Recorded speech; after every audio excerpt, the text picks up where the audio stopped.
Bem-vindos, pessoal. Muito obrigada por se juntarem a nós. Eu sou Lena Petrova, com um novo episódio do podcast World Affairs in Context. Hoje estamos recebendo Larry McDonald. Larry é autor best-seller do New York Times e fundador do Bear Traps Report, um boletim de investimentos focado em risco político e sistêmico. Seu novo livro, How to Listen When Markets Speak, tem sido um dos mais vendidos e eu o incluirei abaixo. Larry, bem-vindo de volta ao programa. É ótimo ver novamente. Ja, Lena, це обсесбі, я опинять bracing.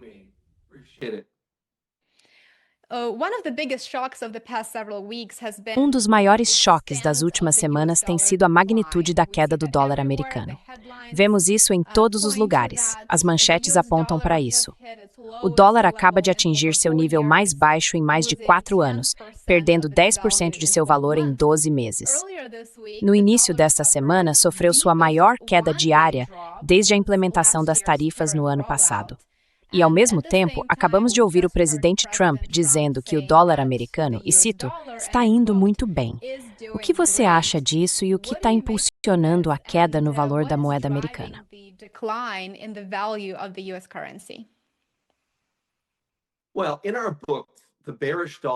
Bem, no nosso livro, a tese do dólar em baixa é construída sobre uma base que começou em Washington, com tanto republicanos quanto democratas.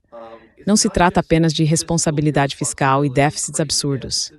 São anos e anos de sanções contra nossos parceiros comerciais e globais, inimigos e aliados igualmente. E há também a questão da confiscação de propriedades, sobre a qual também falamos no livro.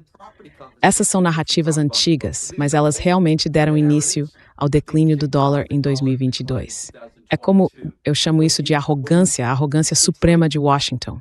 Quando você pega um porrete e atinge países na cabeça com sanções, sanções, sanções, você está intimidando o mundo. Democratas e republicanos igualmente. Vocês confiscam propriedades na Rússia.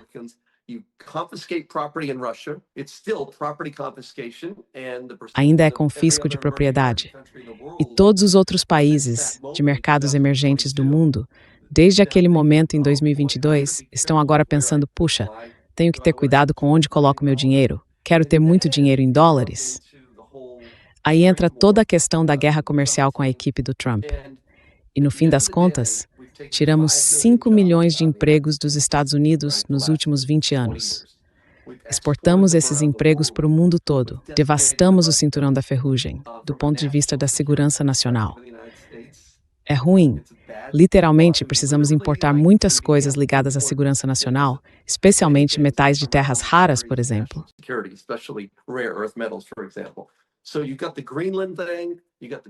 Então você tem a questão da Groenlândia, tem a guerra comercial, o Trump está tentando, mostrar força, tentar trazer alguns empregos de volta, América em primeiro lugar, porque os republicanos sentem que a América tem ficado em último lugar há muitos anos. E tudo isso se traduz em mais conflitos, mais relações tensas com nossos parceiros comerciais.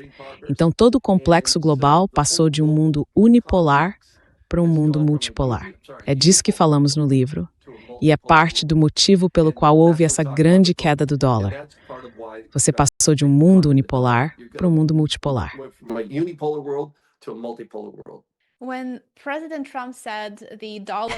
Quando o presidente Trump disse que o dólar está indo muito bem, isso na verdade me lembrou de Warren Buffett. Vi uma entrevista dele no mês passado e ele disse que a tendência de um governo é desvalorizar sua moeda. Então fico me perguntando se Trump está disposto a tolerar um dólar mais fraco, o que explicaria por que ele diz que as coisas estão indo muito bem, que o dólar está ótimo. Se ele está disposto a aceitar um dólar mais fraco, para na prática reduzir as taxas e potencialmente atrair as exportações dos Estados Unidos.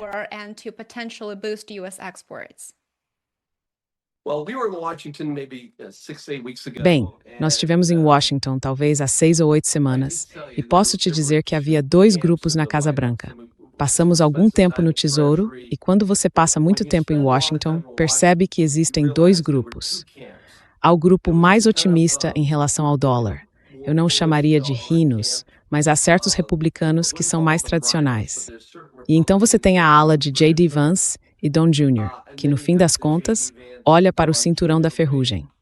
Como eu disse, os Estados Unidos foram devastados em muitas partes.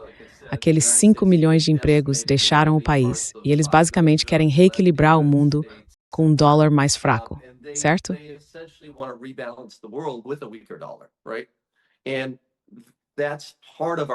E isso faz parte da nossa tese no livro. É basicamente sobre ativos financeiros, ações de crescimento e títulos. Os títulos estão atrelados ao dólar, certo? São apenas certificados de papel. Os ativos reais estão mais ligados a, se você estiver em um regime de desvalorização do dólar que seja realmente intencional, tentando equilibrar o comércio global e trazer alguns empregos de volta para casa. Não me entenda mal, eles não vão trazer 5 milhões de empregos de volta para os Estados Unidos. Mas poderiam trazer 1 milhão de empregos de volta? Sim. No fim das contas, quando você tem um buraco de dívida de 38 trilhões de dólares, há duas saídas: calote ou o que chamamos de jubileu da dívida. Isso remonta à Bíblia.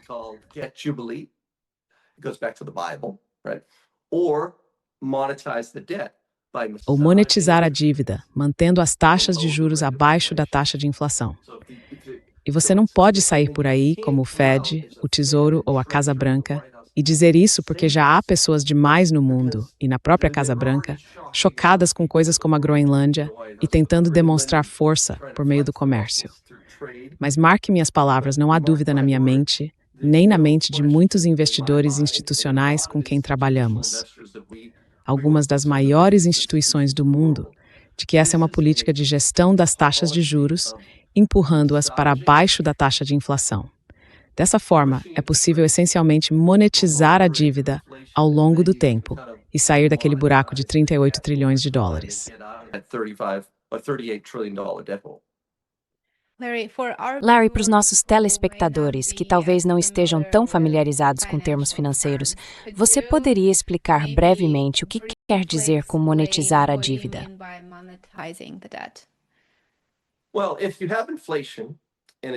Bem, se você tem uma inflação de 1% ou 2% por um longo período e tem dívidas, então quando a inflação passa de 1% ou 2% para, digamos, 3% ou 4%, com o tempo sua dívida, que será paga anos depois, perde valor. Então, digamos que você compre um título de 10 anos. É um título com valor nominal de $1.000. O tio Sam está pegando emprestado o $1.000, só para simplificar, por 10 anos, e paga um cupom. Depois de 10 anos, eles devolvem o seu dinheiro. Mas se você está em um cenário inflacionário, quando eles devolvem esse dinheiro, estão devolvendo em dólares mais desvalorizados. Então, de certa forma, o governo federal está se livrando da dívida dessa maneira.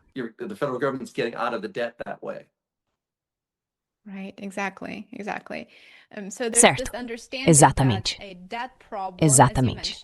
Então, há esse entendimento de que um problema de dívida, como você mencionou, é seguido por uma desvalorização da moeda. E vemos bancos centrais ao redor do mundo comprando ouro, e eles não estão fazendo isso por lucro, estão fazendo mais efetiva escapar do dólar e dos riscos associados a ativos denominados em dólares americanos. Assim, o ouro ultrapassou oficialmente os títulos do Tesouro dos Estados Unidos nas reservas dos bancos centrais pela primeira vez nos últimos 20 anos. Minha pergunta é, Washington poderia, de forma realista, você mencionou que há dois tipos de grupos, certo? Poderia Washington estabilizar o dólar se realmente quisesse ou já passamos desse ponto?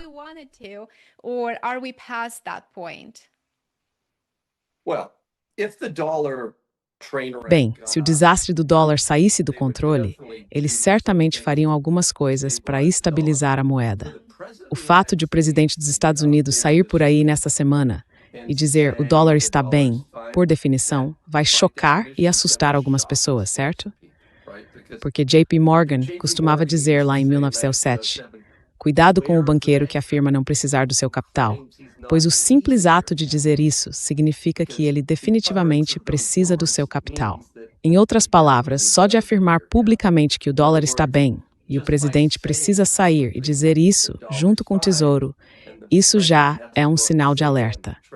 Faz os investidores se sentirem menos confortáveis e é por isso que o dólar realmente caiu depois que o presidente fez essa declaração.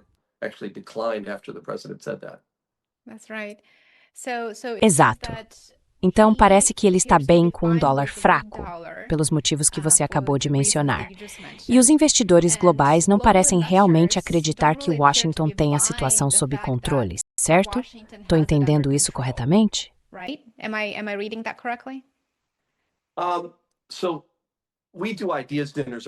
Então, nós organizamos jantares de ideias ao redor do mundo. A melhor parte de escrever um livro que se torna um best-seller é conhecer pessoas incríveis e construir grandes mentorias. Fizemos jantares de ideias nos últimos 18 meses em Zurique, Genebra, Londres, Los Angeles, Montreal e por aí vai. E não há dúvida de que os alocadores globais, especialmente desde o evento no Jardim das Rosas em abril, quando Trump realmente apresentou essa agenda agressiva sobre comércio, e agora com a questão da Groenlândia, e lembre-se do caso do Canal do Panamá durante a posse, essas demonstrações de força surpreenderam nossos parceiros comerciais e também os investidores institucionais.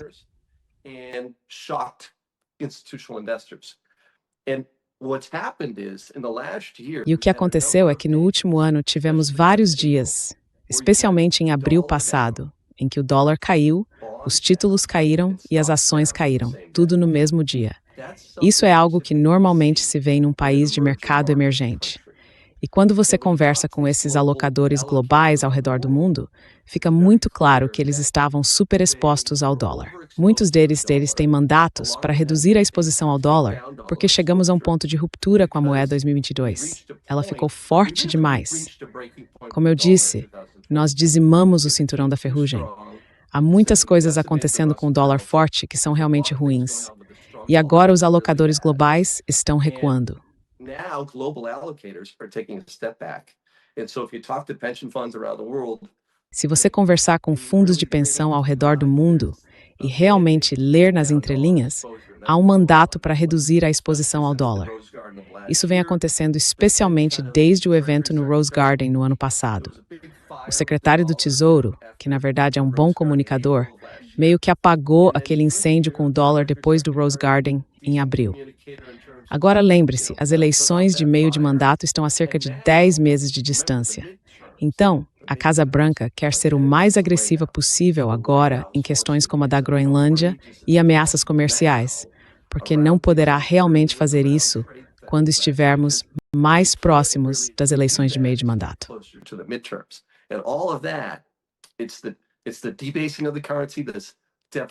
É a desvalorização da moeda, os déficits quase 6% do PIB, a confiscação de propriedades com a Rússia, as sanções e depois as hostilidades comerciais agressivas e então a Groenlândia. Todas essas coisas estão afastando a comunidade global de investimentos do dólar. E é por isso que no nosso livro falamos sobre ativos reais, cobre, ouro, platina, paládio, prata, em contraste com ativos financeiros. Um último dado. A Microsoft, até hoje, está praticamente no mesmo nível de 2 anos atrás, enquanto o ouro e a prata subiram, mais de 150%, certo? Então, ativos financeiros, certificados em papel, versus ativos reais em um regime de enfraquecimento do dólar e de desvalorização global.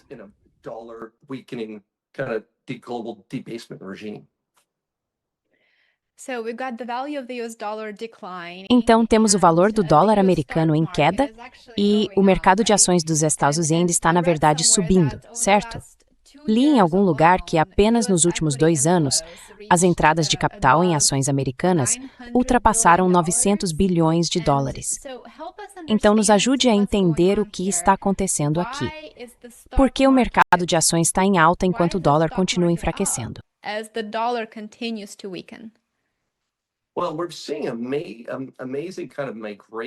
Bem, estamos vendo um tipo impressionante de migração a partir do Mag 7, as Microsofts do mundo, as Metas. O capital está saindo dessas empresas e indo para ações de valor, ações internacionais.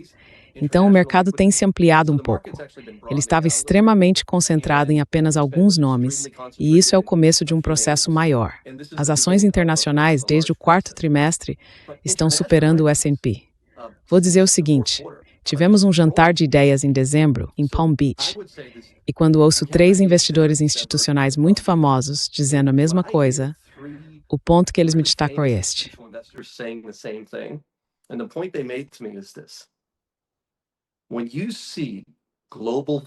Quando você vê o valor global, ações de grande capitalização fora dos Estados Unidos, dobrando o desempenho do S&P no ano passado, e neste ano também ficando literalmente 5%, 10%, até 20% acima do S&P, isso marca o início de uma tendência de vários anos.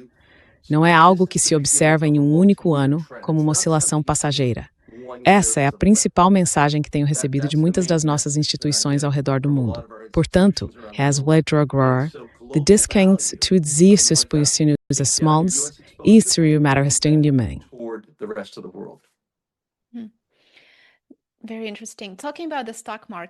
Muito interessante. Falando sobre o mercado de ações, preciso te fazer essa pergunta, porque acho que muitos dos nossos espectadores ficariam realmente interessados em ouvir sua opinião sobre isso.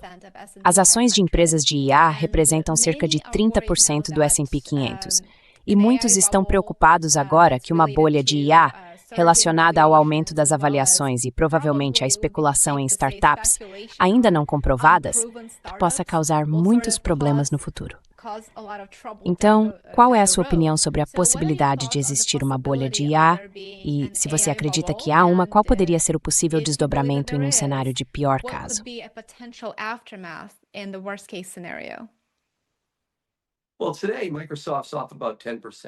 Bem, hoje as ações da Microsoft caíram cerca de 10%.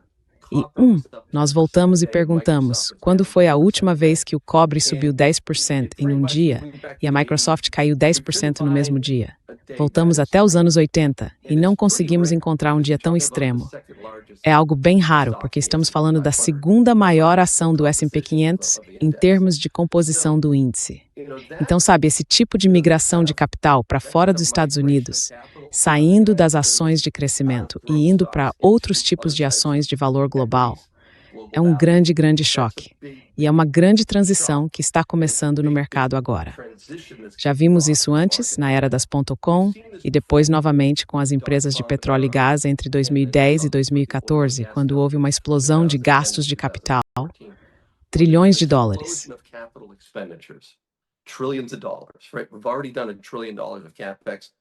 Nós já investimos $1 trilhão em CapEx. Wall Street espera mais $1,5 trilhão nos próximos 2 anos. Então, o que está acontecendo hoje com a Microsoft, se você olhar para os lucros deles, é que eles não estão gerando retorno suficiente sobre o capital. Isso é um choque e realmente um problema em potencial. Uma reconstrução maciça do S&P, porque quando você tem um grupo de empresas gastando tanto assim e não há visibilidade sobre o retorno do capital investido, isso começa a assustar as pessoas. Você olha para o desempenho da Meta, da Microsoft, olha para o desempenho de muitas das ações do Mag 7 nos últimos 6 meses, isso está chocando as pessoas.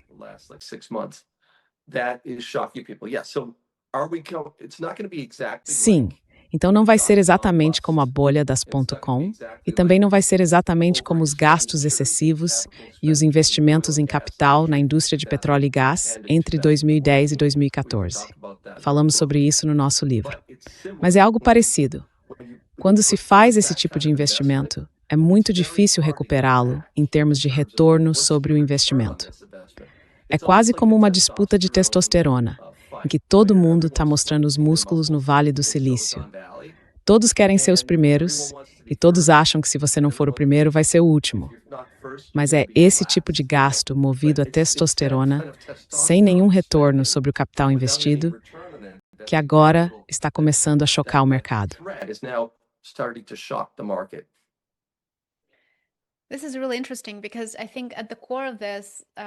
Isso é realmente interessante, porque eu acho que no cerne disso tudo estão as avaliações, certo? E como contadora e ex-auditora, isso me faz pensar, tantas dessas novas empresas estão entrando no mercado e basicamente basta colocar IA no nome da sua empresa e de repente você é uma startup de IA que pode ou não ser lucrativa. Mas o que está impulsionando essas avaliações fantásticas no setor de IA agora, quando já há tanta discussão sobre elas não serem lucrativas? Isso está realmente ligado, como você disse, ao retorno sobre o investimento, ou até mesmo à possibilidade de o setor, no curto prazo, superar todos esses desafios que enfrenta, como cidades, vilas e comunidades que não querem um novo centro de IA construído ao lado delas. Há tantos problemas e ainda assim continuamos vendo essas avaliações dispararem.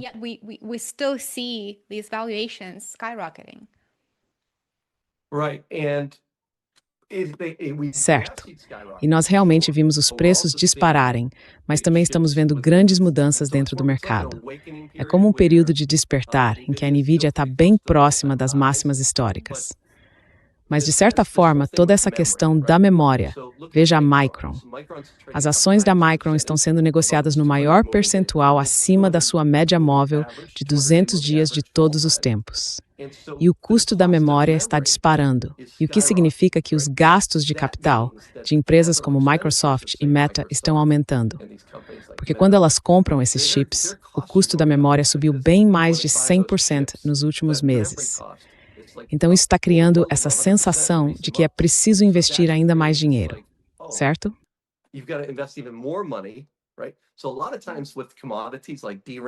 Muitas vezes com commodities como DRAM e memória, preços mais altos acabam levando a preços mais baixos, porque reduzem a demanda. O que está vindo em nossa direção agora, o grande choque, o motivo pelo qual teremos uma queda no mercado, é que tanta riqueza está concentrada em ações de IA. Como você disse, 35% do S&P. Existe risco NIMBY, não no meu quintal, e também todo o problema da memória, em que os custos desses investimentos estão explodindo, porque os processos de IA e os data centers precisam de cada vez mais memória para o que se chama de inferência.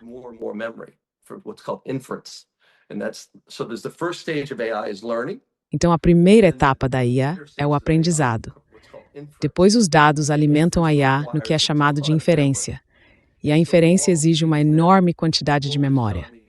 Wall Street está otimista em relação a essas ações de semicondutores. Mas o otimismo em torno, digamos, da Micron é, na verdade, um sinal negativo para muitas outras. Acho que será bem negativo para a Nvidia. Quando o crescimento desacelerar, Wall Street espera cerca de 820 data centers nos próximos 5 anos, se houver aquele risco do tipo, não no meu quintal, e além disso, o risco de os custos de memória dispararem, isso vai desacelerar o crescimento, porque, mais uma vez, em um mercado de commodities, preços altos reduzem a demanda, certo?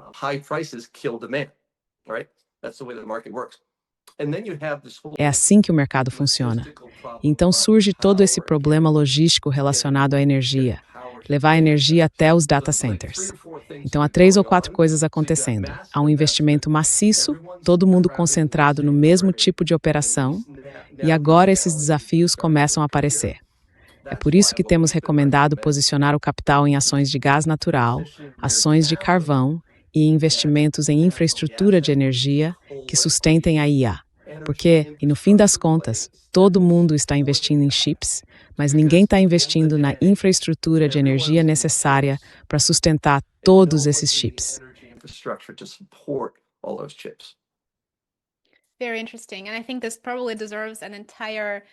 Muito interessante. Acho que isso provavelmente merece um segmento ou episódio inteiro por si só, relacionado à bolha da IA e ao mercado de ações em torno dela. Mas vamos voltar a algo que aconteceu na semana passada. Eu adoraria saber sua opinião sobre isso. Na semana passada, vários fundos de pensão europeus, após o Fórum Econômico Mundial em Davos, anunciaram que estão se desfazendo dos títulos do Tesouro do ZWO. Basicamente disseram, terminamos com isso. Foi muito surpreendente, porque os fundos de pensão costumam ser muito conservadores, e a dívida dos Estados-Emas sempre foi considerada um investimento seguro.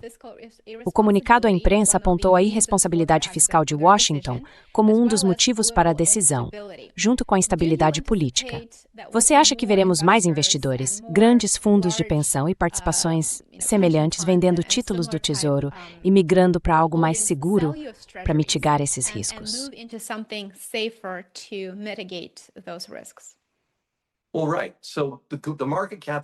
Certo.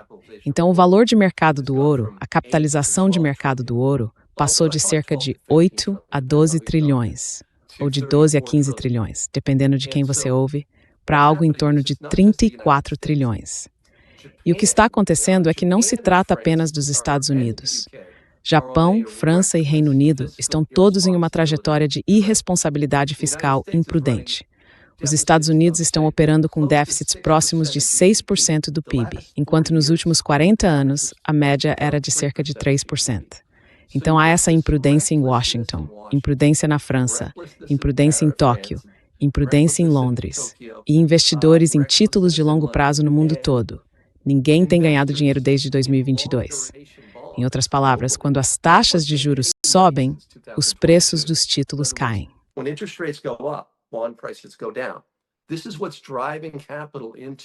É isso que está impulsionando o capital para ativos reais. Falamos sobre isso em nosso livro Como Ouvir os Mercados Falar. É algo grande. As pessoas estão colocando seu capital em ativos reais, títulos, por exemplo, ao redor do mundo, não apenas nos Estados Unidos. Elas estão tirando seu dinheiro dos títulos do Tesouro e aplicando em outros títulos globalmente. Então, isso é uma tendência, mas não se trata apenas dos títulos do Tesouro. É uma tendência que envolve muitos governos irresponsáveis ao redor do mundo. Mais uma vez, os ativos financeiros são apenas certificados em papel, títulos, enquanto os ativos reais são tangíveis. Há uma migração massiva de capital acontecendo neste momento.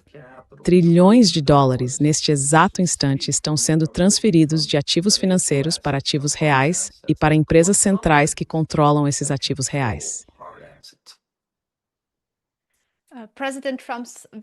O tom muito descontraído do presidente Trump em relação à venda do dólar está alimentando especulações de que a moeda norte-americana está no início de uma queda de longo prazo. Você acha que é realmente para aí que ela está indo? Isso é apenas o começo?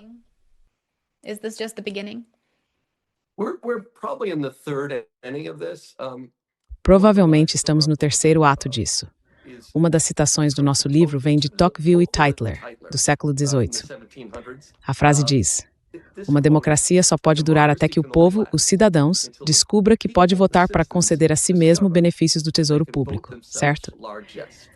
Então, o que aconteceu é que entramos nesse ciclo das democracias. Estamos chegando ao nosso 250º aniversário nos Estados Unidos neste verão.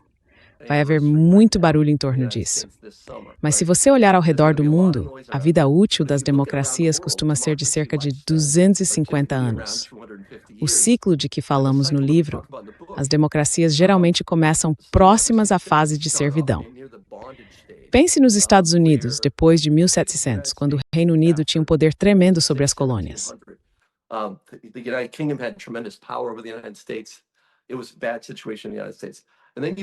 Era uma situação ruim nos Estados Unidos. Depois você avança em direção à grande coragem, patriotismo, empreendedorismo e abundância. Esse é o meio do ciclo. Mas depois disso, vem a dependência, a apatia e então o retorno à servidão. Isso é típico. Basta pensar na Argentina ou na Venezuela. A Venezuela e a Argentina costumavam ser potências mundiais, talvez não exatamente no mesmo nível, mas comparáveis aos Estados Unidos ou à França.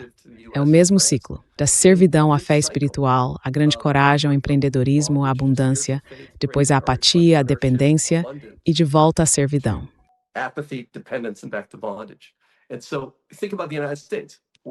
Então pense nos Estados Unidos, onde estamos agora. Claramente começamos na fase de servidão, fé espiritual, grande coragem e empreendedorismo. Isso já ficou muito para trás. E agora as novas gerações estão se tornando cada vez mais, francamente, de forma repugnante, dependentes do governo, certo? E assim, quando há dependentes demais e contribuintes de menos, é isso que cria esses desequilíbrios fiscais, esses déficits. Por causa da desvalorização maior da moeda. E é isso que provoca migração de capital de ativos financeiros para o smoking.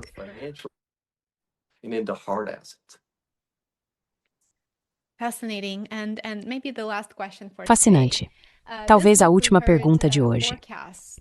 Nessa semana, ouvimos previsões de que o dólar vai entrar em colapso e ser substituído pelo ouro. Agora, sou muito cético em relação a essa mensagem apocalíptica, porque um colapso repentino do dólar americano causaria uma enorme turbulência econômica nos Estados Unidos e em todo o mundo. E o ouro, embora seja um ativo de refúgio seguro, e como você mencionou, o capital está fluindo para ativos tangíveis, não dá realmente para levar ouro a uma loja para comprar o que você precisa, para comprar mantimentos, por exemplo, falando de forma bem simples. E ele não gera renda, então ele a preserva, certo? Mas qual é a sua opinião sobre isso? Vamos realmente ver o colapso do dólar, e ele será de fato substituído pelo ouro.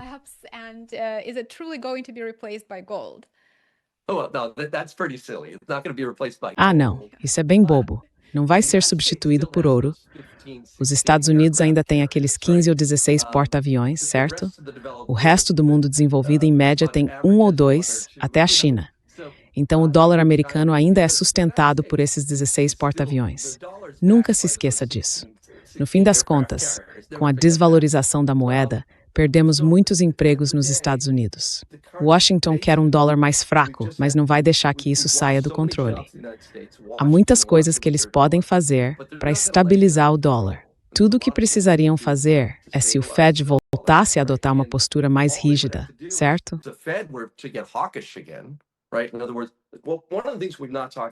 Em outras palavras, uma das coisas que não estamos discutindo aqui é a percepção do Fed entrando em uma reunião de um Fed de Trump. Rick Rieder ou Kevin Hassett, há um novo governador do Fed chegando, e a percepção é de que esse governador será bastante dovish, ou seja, mais favorável à acomodação monetária. Isso é outro fator que está pressionando o dólar para baixo. Mas se um governador do Fed assumir e a inflação voltar a subir mais tarde neste ano, e o que acreditamos que vai acontecer? Basta olhar para o índice de commodities da Bloomberg em relação ao CPI. Sempre que vimos isso nos últimos 10, 20, 30 anos, o índice de commodities da Bloomberg sobe bastante. O petróleo está cerca de 20% acima, talvez 14% acima das mínimas, certo?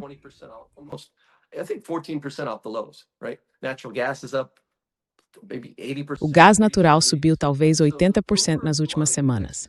Então, o índice de commodities da Bloomberg está indo nessa direção, certo? Teremos um ressurgimento da inflação. Se o Fed voltar mais tarde neste ano e tentar combater a inflação novamente, aumentando as taxas de juros, o dólar vai se fortalecer dramaticamente. Tudo se resume às expectativas. Trata-se do fato de que fizemos muitas coisas em Washington que assustaram nossos parceiros comerciais. Tivemos déficits fiscais enormes. O Fed tem feito promessas, tem reduzido as taxas e o balanço do Fed está, na verdade, se expandindo. Em outras palavras, eles estão fazendo QE novamente.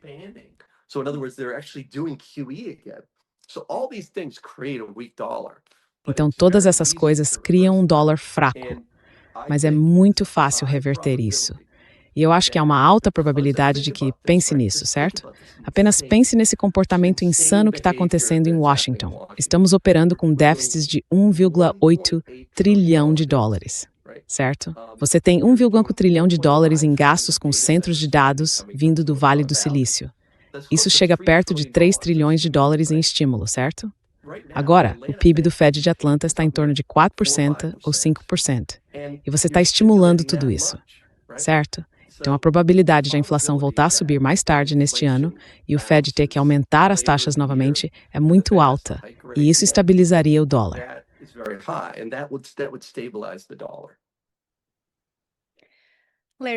Larry, muito obrigado por se juntar a nós hoje e por uma discussão tão fascinante. Espero que você volte em breve para um novo episódio. Neil dos Ais.